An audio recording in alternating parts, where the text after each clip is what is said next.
Fast food giant Chick Fil A vowed to pressure groups announcing they will stop charitable giving to organizations who may have a history of, quote, anti-LGBT views, like the Salvation Army and the Fellowship of Christian Athletes. Chick Fil A ran afoul of gay rights groups back in 2012 when founder and CEO Dan Cathy made remarks opposing same-sex marriage. Atlanta-based Chick Fil A says it will concentrate on charitable efforts, or their charitable efforts rather, on education, homelessness, and hunger. Joining me now with analysis of this and much more is president of the Catholic League and author of the book Common Sense Catholicism, How to Resolve Our Cultural Crisis. Welcome back to the program, Dr. Bill Donohue. How are you, Bill? Thank you so much for having me, Raymond. I want to start with this Chick Fil A controversy. I know you have an opinion on this. The chicken giant says they want to be known as a fast food chain. What's wrong with that? Well, they are a fast food chain, which they had, but they were known for something more than that. They were known for their Christian values. They welcome Christians. They're religion friendly. They closed their stores on Sunday, and they stood up for traditional values. And now they've imploded. And you know what? I hate to say this, but I'm glad they got slapped in the face. You can never appease the hard left. And the gay left, which is notorious in this country, savaged them. And they're going to get savaged again. Not until they own you will they ever back off. Chick-fil-A needs to wake up and get a reality check. The COO there, Bill, at Chick-fil-A, he says, as we go into new markets, we need to be clear about who we are. Now, the LGBT group GLAAD is responding. They say Chick-fil-A still lacks policies to ensure safe workplaces for LGBT workers. So they're not happy. Yeah, I didn't know that anybody was being beaten up or raped in Chick-fil-A before, but I guess maybe GLAAD would know more than I do. But, you know, the idea, the fact, quite frankly, is Chick-fil-A doesn't know who they are. That's the central problem. They had a very Christ-centric kind of corporation, and now they've decided to cave into the left as if the left is going to be satisfied. GLAAD, in fact, is making my point, and there'll be more on this. You can never appease people who are unreasonable, and you're talking about the extremes here. By definition, they are unreasonable. They need to wake up. Yeah, how long do you think before they open on Sunday, Bill? Well, if they're going to go this way, I think they risk the goodwill that they've had with an awful lot of people. It was so nice to see a corporation that was religion friendly, but if they want to go out there now, look, the Salvation Army is not the enemy.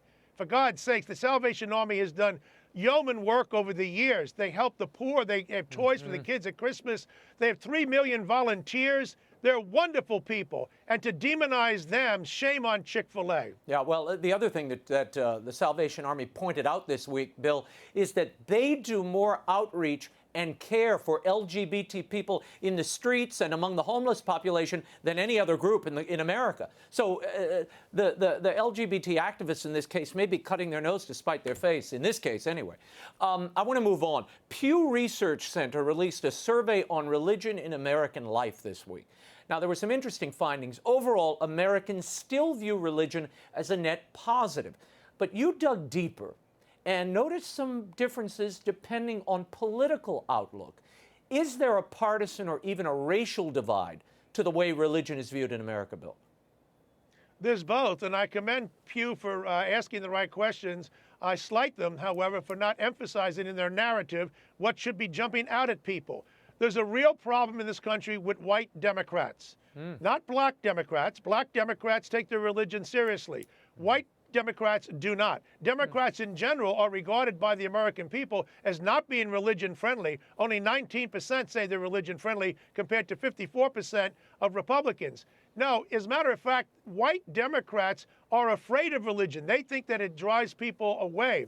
Now, this should really be the headline story of this Pew survey.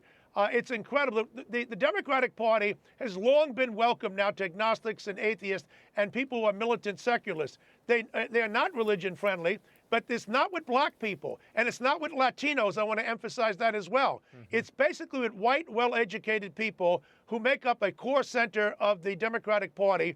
And no wonder people of faith don't feel welcome in the ranks of the Democratic Party. When I was a kid, all the Catholics were Democrats, but that's changed. I'm going to put the graphic up.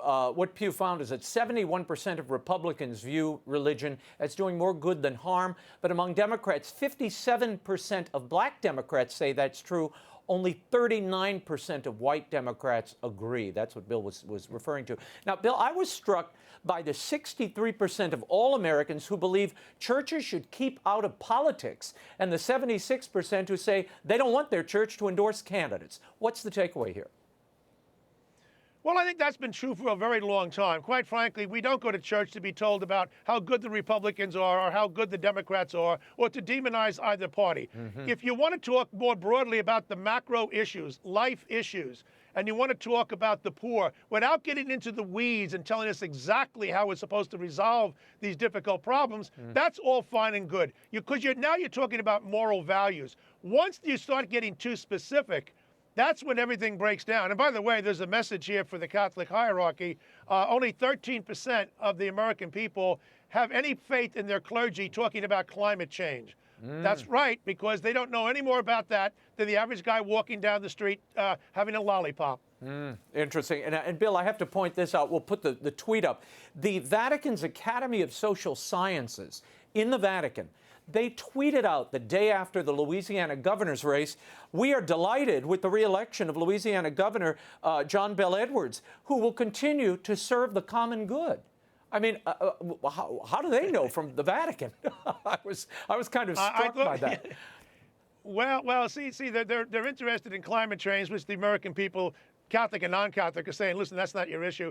And now they're getting involved in telling us who should win and who should lose in Louisiana. I'm like most Catholics. I know some evangelicals might differ with us on this, but I think that it's best for the clergy on Sunday to give a homily about the grand themes of the gospel and the second reading and talk about some of the broad issues of the day. I don't want them to be like an ostrich and pretending there aren't some serious problems. Religious liberty is under attack, and they should talk about that. But the more specific they get, the more micro they get, that's when they get into trouble. Yeah. Bill, Georgetown University recently hosted a conference on the abuse crisis. It was called Lay Leadership for a Wounded Church and Divided Nation. And then, lessons, directions, and paths forward. They have catchy titles. John Carr and Kim Daniels at the Initiative on Catholic Social Thought and Public Life at Georgetown hosted the panel. Their final report focuses on three areas: diversity, the laity, and clericalism. Your reaction to this report and the panel? Yeah, it was quite embarrassing, quite frankly, to come up with this kind of an argument. Look, there are two parties to the sexual abuse scandal in the Catholic Church. You've got the enabling bishop and you've got the molesting priest. To talk about one without the other is irresponsible. They are doing exactly what the establishment is doing in the Catholic Church, beginning in Rome. They're pretending as if we don't have any kind of molesting priest problem. So they put 100% of the conversation on the enabling bishop. They determine it's clericalism. Let's not even get into whether or not that's true or not. There may be a measure of truth to it. My point is this. They don't want to touch the molesting priest because that gets into the question of homosexuality. You cannot talk about the sexual abuse scandal in the United States without mentioning that 81% of the victims are male and that 78% of them are post-pubescent. Homosexual priests are responsible for almost all of the problem in the Catholic Church, 80% of it.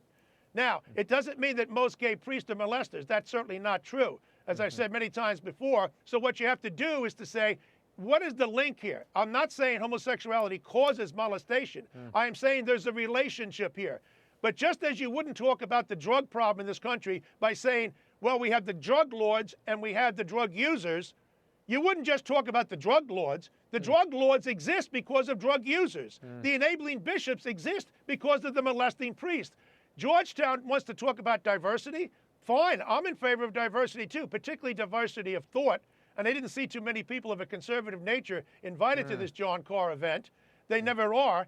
But you want to talk about diversity, fine. No kid in this country was ever raped because of diversity or clericalism, all right? That has nothing to do with driving some irresponsible person, priest or plumber, to abuse a young person or, for that matter, an adult. So stop with this. It's also obvious. Everybody is running away from what Mary Ebstadt once called the elephant in the sacristy, and it's still there. Now, what do you make of their recommendations? This Georgetown group recommended the following. As a cure for the sex abuse crisis, focus on gospel mission and build unity. be both humble and bold and build partnerships among clergy and lay people. What did they miss here? Well, first of all, it's very pedestrian. Secondly, if you want to start building bridges with people, that's all fine and good. Operationalize it. You know what this reminds me of? Like an academic conference. Everybody goes there with their papers, and they all feel good about what they've done, and then they walk away, and nobody follows through about anything. And then they come back for the next conference. They never accomplish anything. You never accomplish anything unless you actually hit the ground after the conference. It's not what happens at the conference, it's what happens after the conference, and trying to make sure that the ideas that you have are not nebulous, they just simply die in the vine. But that's what they did at Georgetown, and that's obviously too common in academic circles. Yeah. Bill, there's been a sudden uptick, and I want to move on to this. I just read a piece in the AP this week, a series of articles, TV reports on how the church does or does not track abusive priests and former priests. Where is this coming from? Why this sudden explosion of reportage focused exclusively on the Catholic Church? We have 2 reports in the last couple of weeks from AP, 2 from the USA Today. We have them from WCPO in Cincinnati. We have from the Denver Post. We have the Wisconsin Public Radio. It's all over the place. You know what's going on? Let me tell you, this is a game, people. It's a game. We're being played once again. None of these reports, none of them, talk about the fact that 0.005% of the clergy in this country, in the last report of the National Review Board of the USCCB, had a credible accusation made against him. There were 3 substantiated cases out of over 50,000 members of the clergy. That's 0.005%. I'll do the computation because Francesco Cesario, the head of the National Review Board, always wants to lecture the bishops for not doing enough. They never will do the computation to put an accurate picture on this thing. What these groups are doing is this. They're saying that we can't get the Catholic Church on the problem today because it basically doesn't exist in the United States anymore, okay? So what we're going to do is we're going to go back over old cases like the Wisconsin Public Radio. Well, now they want to find out what did they do with the priest after he was laicized. Right. Well, what did they do with the employees at the USA Today? What did they do with the employees at the AP? The Catholic Church is no more required by law to track, and by the way, they say supervise. What authority does anybody have as an employer to supervise anyone? Look, and you know, this is amazing. They're playing a game here. And then they say, why aren't they sex offender registered? Because they were accused, stupid. Nobody is a sex offender registered unless he's been convicted. Now, if they don't understand this, there's something else. Has Harvey Weinstein been registered as a sex offender? Of course not, because he hasn't been found guilty. That's the way the system works. They can't get enough dirt on the Catholic Church today, so they're going down this line. And by the way, every one of these secular media outlets that I mentioned, every one of them, failed to ever talk about the rights of accused priests. They're saying they're asking tough questions of somebody who makes an accusation. That's the AP report out now. Well, you're supposed to ask tough questions. If the guy is dead and he committed this alleged offense in 1961, we're just going to allow you to roll in there and say, oh, my memory was jogged because I watched a movie or something of that nature? You're supposed to be able to have some evidence. And I'm glad that the church has lawyers and not altar boys asking the questions of these people, because not all of these people are true victims. Some of them are. Some of them are not. The Catholic Church has to have a twofold approach. We have to have great sensitivity to those who are really victims, and we also have to have great sensitivity to the accused priest. Too many bishops have been intimidated now. They don't want to talk about the rights of accused priests because it makes them sound insensitive to victims. They've got to get over that. Too many priests contact me, including bishops, by the way, who are nervous about what's going on in the Catholic Church because no one's emphasizing the rights of the accused. It's all front-loaded one side. We shouldn't let the secular media drive this. No one's required to supervise somebody once he's let go. Give me a sense, Bill. You praised the Bishop of Rockville Center for defending the statute of limitations. Now, many, including those in the media, say, wait a minute, these people have been victimized. Shouldn't we open up that statute of limitations to allow everybody to have their voice heard and come forward to at least make the case? You would say what? Well, first of all, statute of limitation is a basic Fifth Amendment due process right. So that's why even the American Civil Liberties Union and the Catholic League agree on that. that you cannot get rid of the statute of limitations without violating the rights of the accused. Secondly, if you want to get rid of the statute of limitations, do it across the board. Don't just cherry pick the Catholic Church. Now, they did do that in New York because I pressed for it for years, and so did others. And they finally included the public schools. But guess what's happening? They're going after the Catholic Church. You know why? Because if you go after the public schools, you run into a monstrous bureaucracy. That's part of it. The other thing is this: 85 to 90% of the minors in this country who are abused in the home.